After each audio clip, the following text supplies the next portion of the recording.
Vamos a orar en esta hora, que sea el Señor Jesucristo usando mis labios, usando mi vida, amén, y que sea Él hablando a través de mí, en el nombre de Jesús. Bendito y soberano Jesús, en esta hora, Señor, venimos, Señor, a presentarme delante de su presencia. Yo solamente soy un instrumento en sus manos, Señor. Sea usted usándome de una manera especial.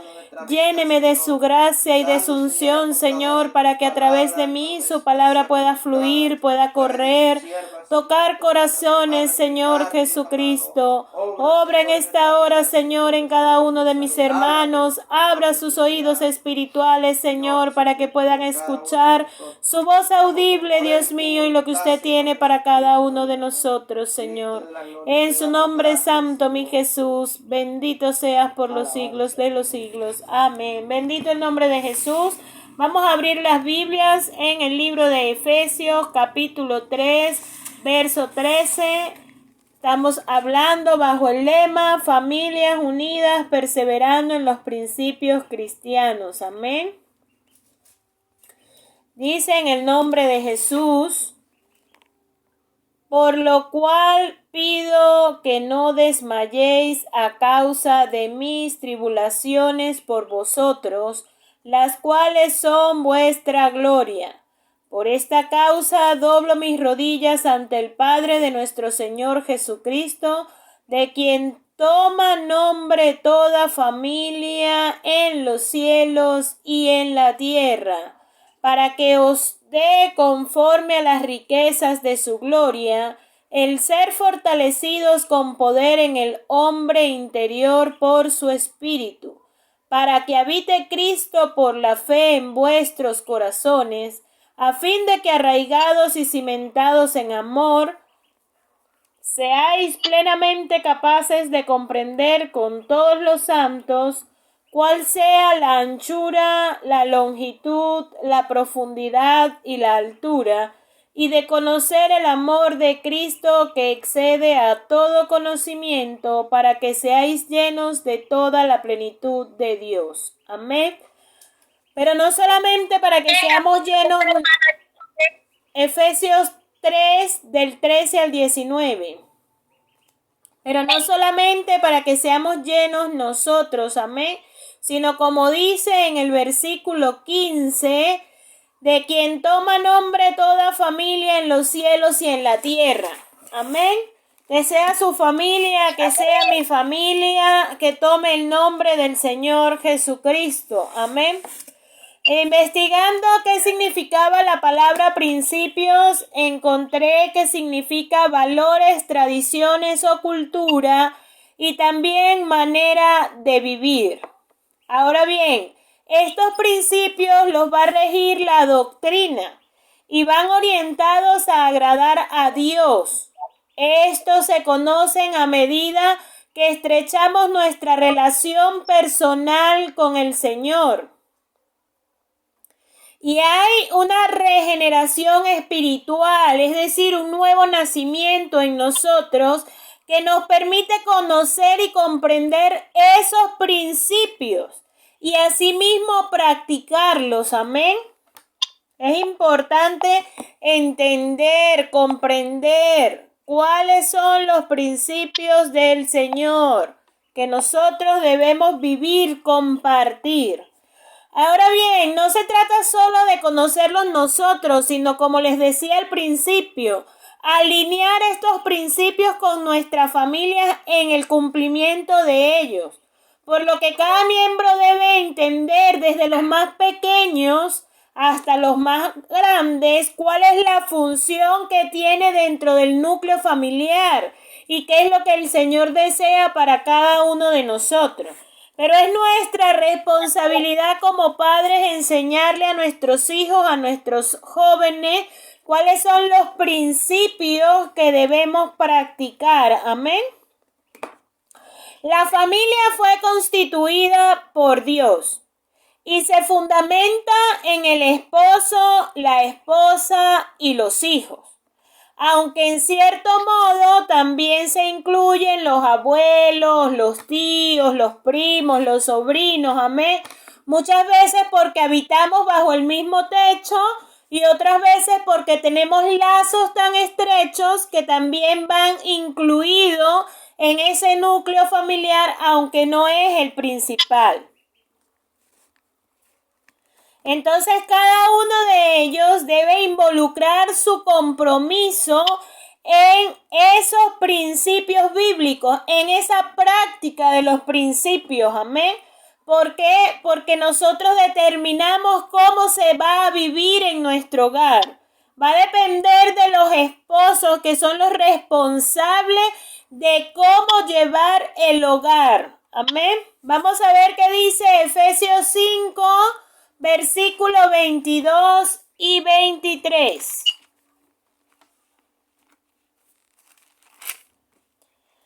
Dice, las casadas estén sujetas a sus propios maridos como al Señor, porque el marido es cabeza de la mujer, así como Cristo es cabeza de la iglesia, la cual es su cuerpo y Él es su Salvador. Encontramos entonces en estos dos versículos directrices de Dios para la pareja. Y el liderazgo dado al hombre en el hogar va a iniciar con la relación personal que el hombre tiene con el Señor Jesucristo. Porque es ahí que él va a ir conociendo cuáles son los principios de Dios y cómo Dios desea que él maneje su hogar.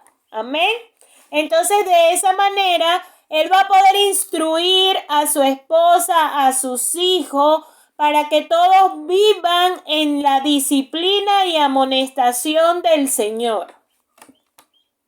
Amén. Es nuestra responsabilidad forjar con regularidad la práctica de los principios bíblicos. Es nuestra responsabilidad enseñarle a nuestros hijos la vida cristiana, que se compone de la oración, del ayuno, de la lectura de la palabra, del congregarnos, de alabar al Señor Jesucristo, las vigilias. Amén. Toda esta serie de actividades componen nuestra vida como cristianos. Así como en la vida secular, el hombre va y estudia y luego forja una carrera para trabajar y, como dicen algunos, ser alguien en la vida. Así también nosotros como cristianos tenemos nuestras actividades que nos competen como cristianos y que tenemos la responsabilidad de instruir a nuestra familia en estos deberes cristianos, amén, en estos principios que van a regir nuestra vida. Pero no se trata nada más de decirle a nuestros hijos, vayan a orar. No, eso es importante, hermano. Pero más importante aún es el ejemplo que nosotros podemos darle a nuestros pequeños, aún nosotros como pareja, en el caso de mi esposo y el mío, que no tenemos hijos todavía, poder nosotros como pareja pasar tiempo en la presencia de Dios y que sea el Señor Jesucristo el director de nuestro hogar. Amén. En concordancia, dice la psicología que los niños aprenden un 70% con el ejemplo, un 20% de lo que escuchan y solo un 10% de lo que leen. Entonces digamos que usted le dice al niño que no debe mentir porque mentir es malo. Y el niño va y lo lee en la Biblia, que los mentirosos no heredarán el reino de Dios. Ahí el niño lleva un 30% de su aprendizaje. Pero resulta que el papá le dice a su mamá, contesta el teléfono y di que no estoy y que se me quedó el teléfono. ¿Qué aprendió el niño en sí? Que podía mentir. ¿Por qué? Porque el ejemplo lleva el 70%. Amén. Entonces es importante que le estoy enseñando a mis hijos con mi ejemplo. El Señor también le dice a los hijos que deben obedecer y honrar a sus padres. Eso está en Efesios 6. Vamos a ver. Efesios 6, versículo del 1 al 3 dice: Hijos, obedeced en el Señor a vuestros padres, porque esto es justo. Honra a tu padre y a tu madre, que es el primer mandamiento con promesa, para que te vaya bien y seas de larga vida sobre la tierra. Amén. Pero somos nosotros los encargados de enseñarle a nuestros hijos con amor cómo hacerlo, de qué manera fortalecer ese vínculo afectivo en cada integrante de la familia. En concordancia con el lema de hoy, debemos mantenernos firmes y constantes en la práctica de los principios que nos rigen. Vamos a ver algunos aspectos, hermanos, que nos van a ayudar a poder ser una familia unida, perseverando en los principios bíblicos.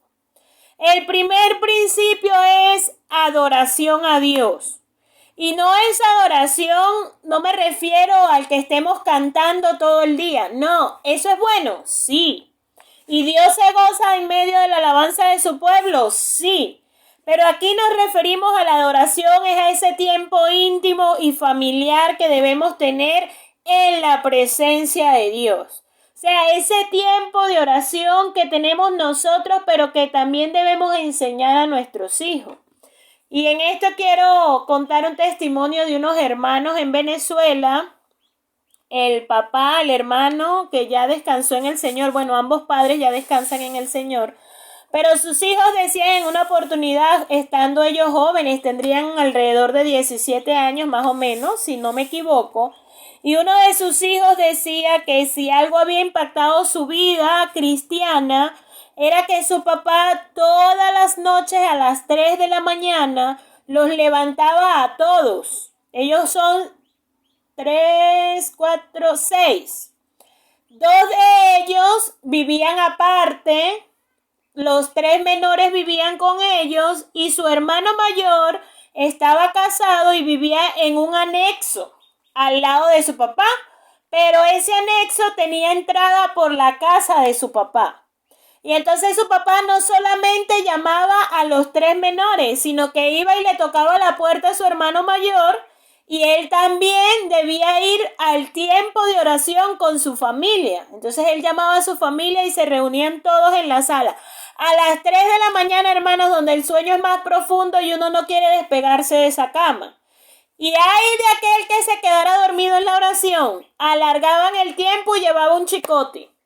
Pero lo importante de este testimonio es que este joven decía que eso había impactado su vida como cristiano. Y hoy en día la gloria es del Señor Jesucristo, hermano. Pero de estos 4 hijos que oraban con ellos, el mayor es pastor hace como 7, 8 años. Y los 3 menores están predicando la palabra de Dios. Uno es pastor, pero evangelista, es misionero. Y ha estado aquí en Perú, ha estado en México, ahorita está en El Salvador. El menor de todos está ahorita en Colombia, ya estuvo aquí en Perú. Y el otro predica la palabra en Venezuela. Entonces quiere decir que nuestro ejemplo sí deja en nuestros hijos huellas que van a marcar sus vidas. Amén. El segundo aspecto que debemos tomar en cuenta es el tiempo de calidad.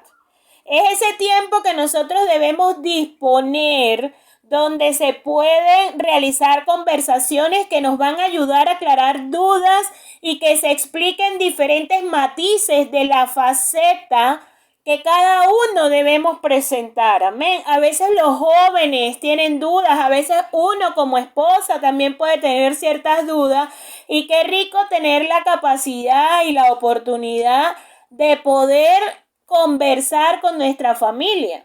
Yo recuerdo que mi hijo me preguntaba mucho por la música secular. Y yo, hermano, pues no tenía las herramientas y le decía, ay, esa música no alaba a Dios y no la debemos escuchar porque Dios no se honra en esa música.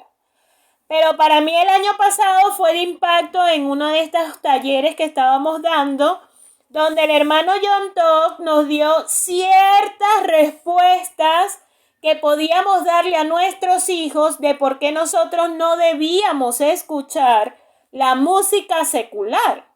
Y yo, hermanos, digo, oiga, si yo hubiese tenido esta información cuando mi hijo estaba en esa edad, otra música hubiese sonado. Pero como no la tenía, entonces digamos que yo lo que quería era imponer que en mi casa no se escuchaba música secular. Entonces es importante, hermanos, porque a veces nosotros no manejamos todas las herramientas y tenemos la oportunidad de compartir con nuestra familia y aún en los cultos también. Después del culto, si yo tengo alguna duda, puedo hablar con el pastor, con la esposa del pastor, con una anciana de la iglesia, con la persona que usted considere idónea. ¿Por qué? Porque es el bienestar de la práctica de los principios cristianos en nuestro hogar. Amén. El tercer aspecto importantísimo es la motivación. Es dar aliento a una persona. ¿Para qué? Para que ésta se ponga en acción. Se le brinda fortaleza, de manera de que no descuide su fe, que no descuide los valores cristianos, que no descuide el mantener la mirada fija en el Señor. El ser humano por naturaleza necesita motivación y hay la motivación interna y la motivación externa. Y nosotros podemos colaborar con la motivación externa. Amén. Pues es importante, hermanos, animar a nuestros hijos, animar a nuestros esposos. Por eso dice la Biblia, mejor son dos que uno, porque si uno se cae, el otro lo levanta. Si yo veo a mi esposo que está ahí más o menos, yo lo ayudo. Si él me ve a mí, él me ayuda. Y así vamos, ¿verdad? Pero imagínese usted uno solo, sin no poder hablar con nadie o quizás con el temor de hablar con alguien. Se caen, hermanos, en circunstancias bien difíciles porque nosotros no tenemos todas las herramientas necesarias para llevar el día a día. El cuarto punto que debemos considerar es la organización. ¿La organización de qué? De los diversos procesos a realizar para acercarnos a Dios. Estos procesos deben despertar interés y crear disciplina. Hermano, cuando nosotros estamos desde pequeñitos, ¿verdad? Y vamos enseñando a los niños que vamos a la iglesia y nos congregamos. Y el niño se debe sentar si es entre semana a escuchar los cultos y el domingo va a su clase de escuela dominical. El niño se va entrenando en esa disciplina. Pero ¿qué pasa si yo como representante, ¿verdad? Como adulto, dejo de asistir a los cultos o si voy al culto pero no estoy en el culto? El niño crea una disciplina equivocada. ¿Por qué? Porque para él voy al culto, pero no estoy en el culto. O sea, puedo ir al culto y estoy con el celular, puedo ir al culto y estoy hablando con los hermanos, no me concentro en el culto y eso lo va aprendiendo el niño. Y lo que queremos es organizarnos correctamente de manera tal de que nuestros hijos, nuestra familia, persevere hasta el fin en la práctica de los principios cristianos. Amén. Entonces es importante. Por eso hay un dicho por ahí muy cierto. Antes del culto yo hablo con Dios. En el culto Dios me habla. Y después del culto hablo con mis hermanos. Así nos concentramos todos en cada cosa en lo que tenemos que hacer y creamos las disciplinas correctas. El quinto aspecto es la comunicación, diálogo o conversación, como usted lo quiera llamar, que permiten expresar nuestros sentimientos, nuestras dudas o experiencias sin el temor de ser señalados, de ser juzgados. Amén. A veces los jóvenes quieren o algún adulto quiere hablar con alguien, decirle que le gusta a alguien y tiene temor de hacerlo. ¿Por qué? Porque tiene miedo si esta persona no es cristiana, tiene miedo de que lo juzguen en vez de enseñarle con la palabra de Dios. ¿Por qué no? Quizás no es que la persona sea inconversa, pero quizás son muy jóvenes para estar teniendo noviazgo. Amén. Entonces debemos tener cuidado, hermanos, porque nosotros somos ese ejemplo para las generaciones que vienen, amén, las generaciones de relevo. El sexto aspecto es la colaboración. Trabajar juntos por un fin va a fortalecer los lazos y se pone en práctica el don de servicio. Amén. Es decir, que se van a estrechar esos lazos que acrecientan la comunicación. Yo siempre este aspecto para mí es bien importante porque nosotros siempre buscamos la manera a la cual podemos poner en práctica este aspecto, y algo que como familia hemos estipulado es que cuando yo cocino, mi esposo me ayuda con el jugo y estamos en ese momento, conversamos, o yo le paso por un lado y le hago un cariñito, le meto un pellizco, porque a mí me gusta mucho jugarme con él de esa forma, amén. Pero cuando tenemos la oportunidad de conversar, también lo hacemos, hermanos. ¿Por qué? Porque uno tiene que aprovechar los tiempos valiosos. Cuando ustedes, las esposas, que sus esposos tienen trabajos seculares, también deben aprovechar el mínimo del tiempo para poder comunicarse con sus esposos y estrechar esos lazos que van a acrecentar esa relación matrimonial. Amén. Porque una buena relación matrimonial va a dar como resultado una buena relación familiar, porque los hijos van aprendiendo de lo que están viendo en sus padres. Ya vamos a ir terminando, y dice que la práctica continua de estos aspectos va a beneficiar a nuestra familia y la va a ayudar a asumir los roles correspondientes sin la necesidad de imponerlos.